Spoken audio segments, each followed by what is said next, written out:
앞서 보신 것처럼 김건희 씨는 한남동 칠상시로 불렸던 자신의 측근들보다도 관상가와 더 오랜 시간 통화를 이어갔습니다.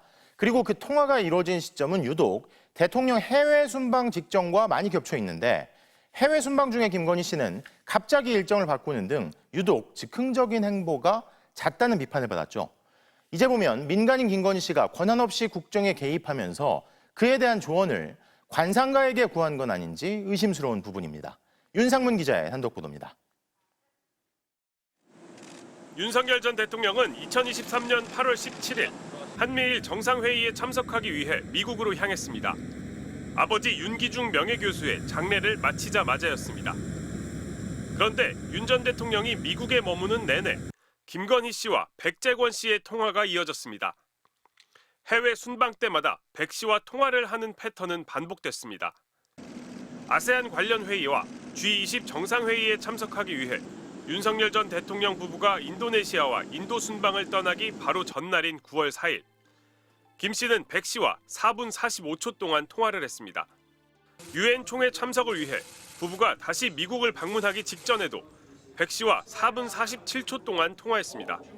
윤 전 대통령의 순방 때마다 무속이나 역술 개입 의혹이 일었습니다. 본인을 지리산 도사라고 불렀던 명태균 씨는 2022년 11월 동남아 순방 당시 자신의 흉몽 때문에 김건희 씨가 캄보디아 현지 일정을 바꾼 적이 있다고 주장했습니다. 앞서 9월 영국 엘리자베스 여왕 장례식 때문에 영국을 찾은 윤 전 대통령 부부가 교통 문제로 조문을 하지 않은 것을 두고는 천공스승 이천공 씨의 유튜브 영상이 올라온 뒤 조문을 취소한 것 아니냐는 의혹도 불거진 적이 있습니다. 조문 같은 것들은 4차원하고 연결돼가 있기 때문에 필요 없이 그런 데 돌아다니면 탁한 기운이 하나 붙어올 수도 있어요. 김 씨는 시아버지 윤기중 명예교수의 임종을 전후해서도 백재건 씨와 자주 통화를 했는데 이때는 윤 전 대통령도 여러 차례 백 씨와 직접 통화를 했습니다. 김 씨가 통화를 한 지역 중에 당시 윤 명예교수의 묘역이 만들어지던 경기도 양평군이 있는 점으로 보아 윤 명예교수의 묘소 위치와 관련된 조언을 구했을 가능성도 있습니다. 순방 같은 공무는 물론 장례 같은 가족일에 대한 결정까지 백 씨에게 의탁했던 건 아닌지 의심스러운 정황.